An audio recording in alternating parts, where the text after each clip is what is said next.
Alors, deuxième volet de ce retour sur nos enquêtes, c'est la remise ce matin, en fin de matinée, à 11h30, du fameux rapport tant attendu des médiateurs sur Notre-Dame-des-Landes. Un rapport dont des morceaux, c'était essentiellement les expertises, avaient fuité dans la nuit de lundi à mardi, ce qui fait qu'on a pu vous présenter dès hier un papier assez complet sur le contenu de ce rapport. On a réactualisé notre article que vous voyez en ce moment défiler sur l'écran, et donc en le lisant, vous pouvez comprendre l'essentiel de ce qui est dans ce rapport, mais on y revient et on en parle avec Jade Lingard, qui suit depuis des années le dossier Notre-Dame-des-Landes, et puis avec Yvan Fouquet, bonsoir. Bonsoir. Vous êtes architecte et vous êtes l'un des cofondateurs de l'Atelier citoyen. Pour tenter de résumer ce qu'est l'Atelier citoyen, et vous me corrigez si je me trompe, c'est un groupement qui a organisé un peu les contre-expertises techniques par rapport à toutes les expertises officielles, que ce rapport, du reste, semble un peu taillé en pièces. On va voir ce qu'il en est exactement. Jade, juste deux mots pour un peu la tendance, puisqu'il était convenu que les médiateurs n'allaient pas dire on arrête ou on continue, mais allaient donner un certain nombre de balises au pouvoir politique, Macron ayant dit que le choix politique serait fait courant janvier. Oui. Alors, ce qu'on croit comprendre de la tendance, c'est que finalement... En fait, ce qui est vachement intéressant avec ce rapport qui a été rendu tout à l'heure, c'est que c'est la première fois dans la longue histoire de ce dossier, puisqu'on peut rappeler que... le lancement du dossier, c'est 1974. Alors, il y a eu des hauts et des bas, des moments où le projet était abandonné, des moments où il était relancé. Mais enfin, c'est quand même 40 ans de travail. Et donc, dans toute cette histoire, c'est la première fois qu'on a un document officiel qui reconnaît qu'il existe une alternative à la construction d'un aéroport à Notre-Dame-des-Landes, c'est-à-dire, on rappelle, dans le bocage, sur une zone humide, à la campagne, et que cette alternative, c'est le réaménagement de l'actuel aéroport de Nantes-Atlantique, qui aujourd'hui accueille à peu près 4,5 millions de passagers chaque année. Et donc, ce qui est très intéressant, c'est que là, on a 3 médiateurs, une préfète, un ancien président de l'autorité environnementale et un ancien pilote d'avion, donc chacun avec son expertise, chacun reconnu dans son champ, qui ont eu 6 mois pour auditionner les acteurs du dossier, faire leur propre expertise avec leurs connaissances, mais aussi commander d'autres expertises pour apporter à la puissance publique les éléments du dossier techniques permettant d'appuyer une décision politique. Et donc c'est ça qui a été présenté tout à l'heure, c'est ça qu'a reçu Édouard Philippe, et c'est là où, avec toute la technicité des sujets abordés, et Yvan pourra nous éclairer sur les apports de ce rapport, malgré tout, on voit bien qu'il y a un geste politique déjà qui est immense, qui est de déverrouiller un débat qui était interdit depuis des années. Et de tailler en pièces quelques expertises qui étaient considérées comme les expertises de référence. Qui étaient les expertises... On va y revenir peut-être un peu dans le détail. Oui, Je crois que vous avez été auditionné par les médiateurs, c'est ça ? Oui. Comment ça s'est passé ? Vous avez eu le sentiment d'être écouté, d'être... Oui, en fait, les médiateurs ont fait un travail très très sérieux pendant ces 6 mois dont Jade Lingard a parlé. Et effectivement, ils ont essayé d'écouter tout le monde. Après, certaines personnes ont refusé d'être auditionnées, mais globalement, ils ont essayé d'auditionner tout le monde et de voir ce que chacun avait à dire. Ils nous ont fait travailler aussi. Ils ont fait travailler beaucoup la DGAC, donc la Direction de l'Aviation Civile, qui a fait un travail énorme pour eux sur ce dossier, qui a repris, en fait, ils ont repris des choses. Et nous aussi, enfin les gens de l'Atelier citoyen...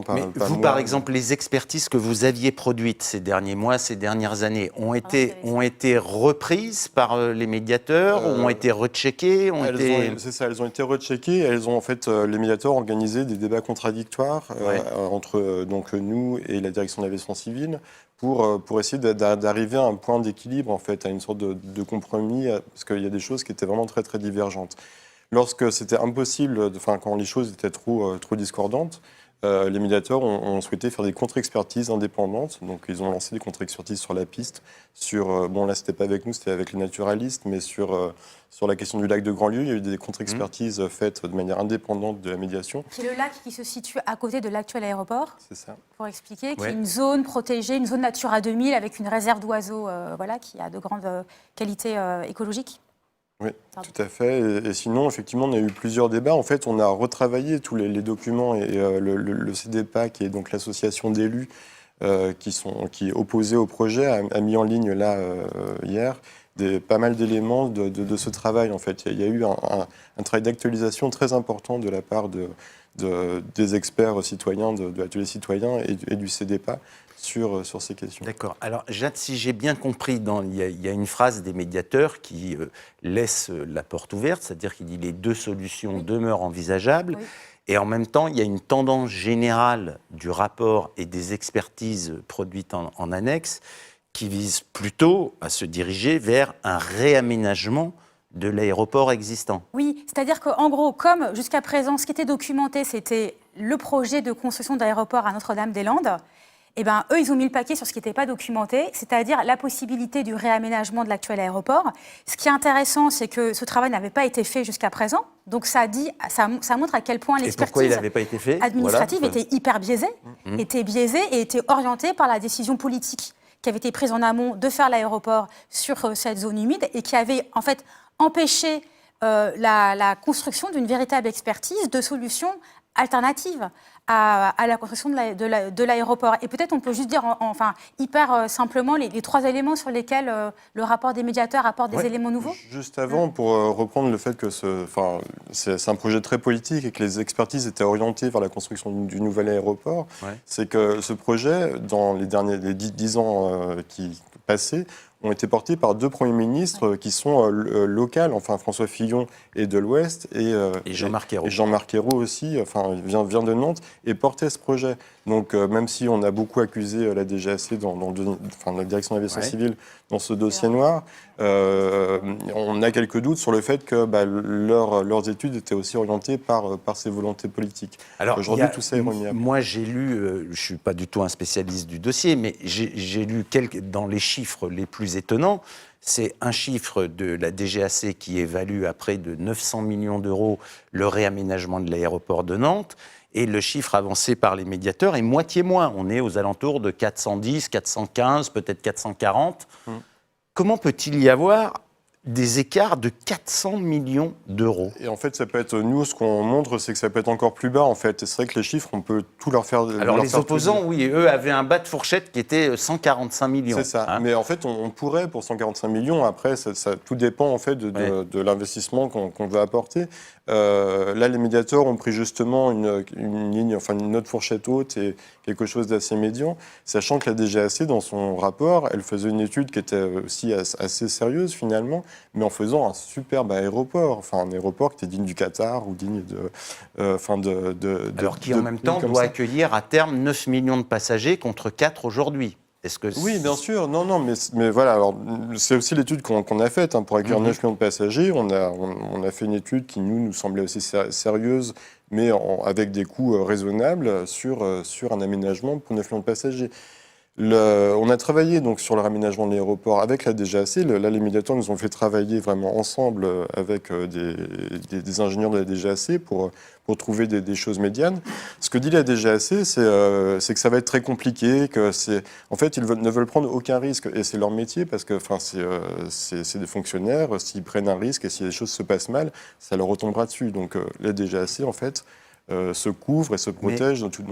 Ce que vous nous racontez dans la démarche de travail des médiateurs, parce que c'est également ce que disait Jade, et ça c'est intéressant, c'est que finalement il y a une expertise citoyenne ou construite à partir de la société civile qui a été mise à peu près à égalité avec nos expertises techniques classiques, mines, ponts et consorts, et ils ont supporté ça. Ça a pu se faire. En fait, dans la société civile, donc moi je suis modestement architecte. Dans la société civile, il y a des ingénieurs. On avait avec nous des ingénieurs qui avaient travaillé pour l'aéroport de Paris, une architecte et un ingénieur notamment qui étaient tout à fait sur le même pied d'égalité avec la DGAC et qui connaissent très bien en fait déjà la DGAC pour travailler avec eux.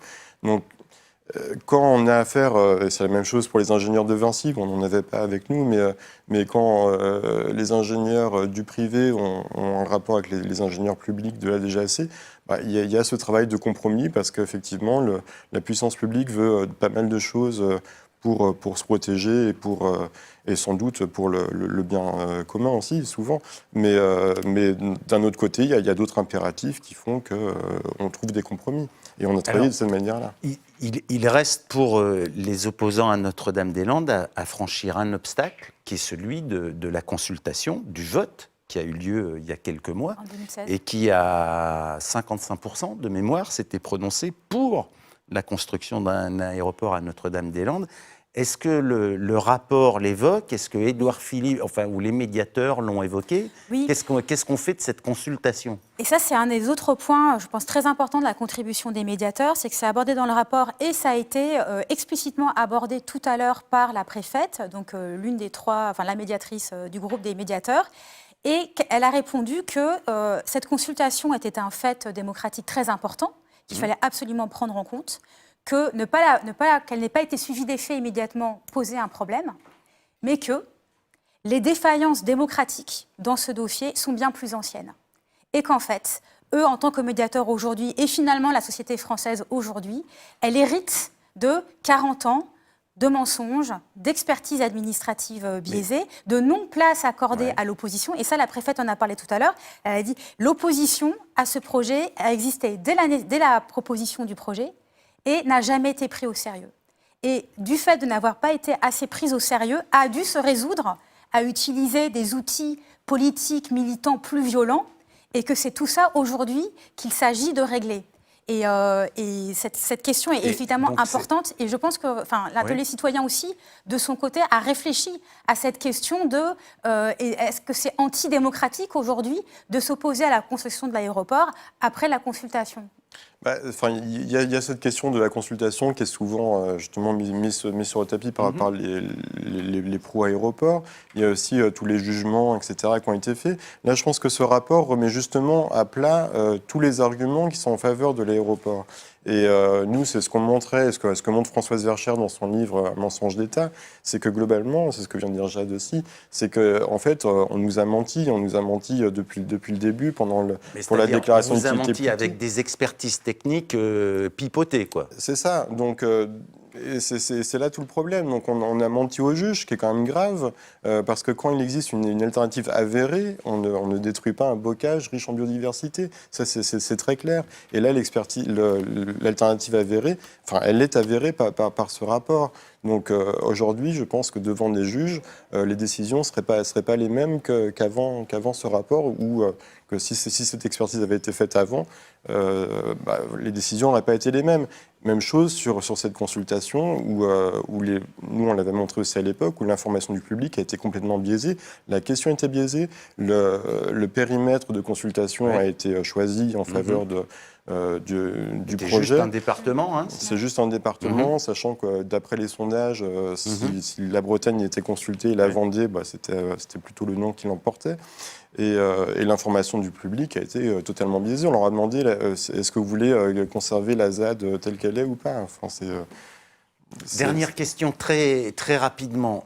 Dans le scénario, le gouvernement abandonne le projet d'un aéroport à Notre-Dame-des-Landes.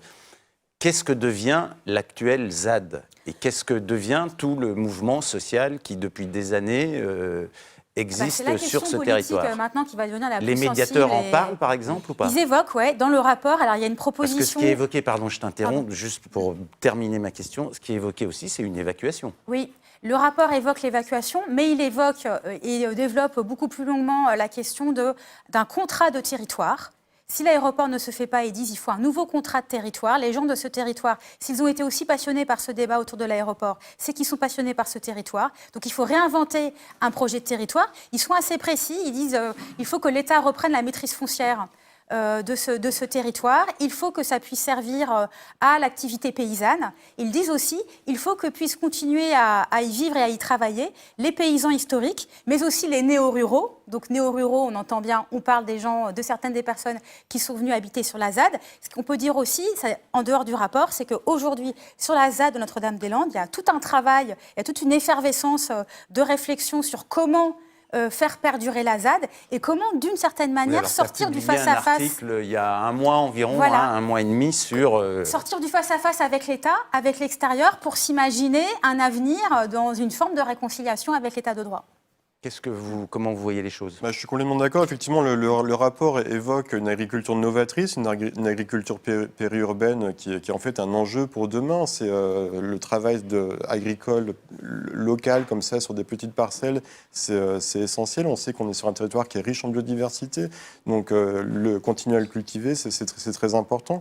Hier, j'étais à la conférence sur le climat où Emmanuel Macron a terminé en disant il faut des innovations, il faut que les investisseurs Bill Gates qui était là, Bloomberg, etc., investissent dans des choses innovantes. Les choses innovantes, elles sont là, elles sont sur la ZAD, en fait. Enfin, pas uniquement, mais il y en a aussi. Et c'est peut-être un sujet à étudier plutôt que montrer des aspects négatifs, de la violence, etc., qui sont marginales, en fait, dans le sujet de la ZAD.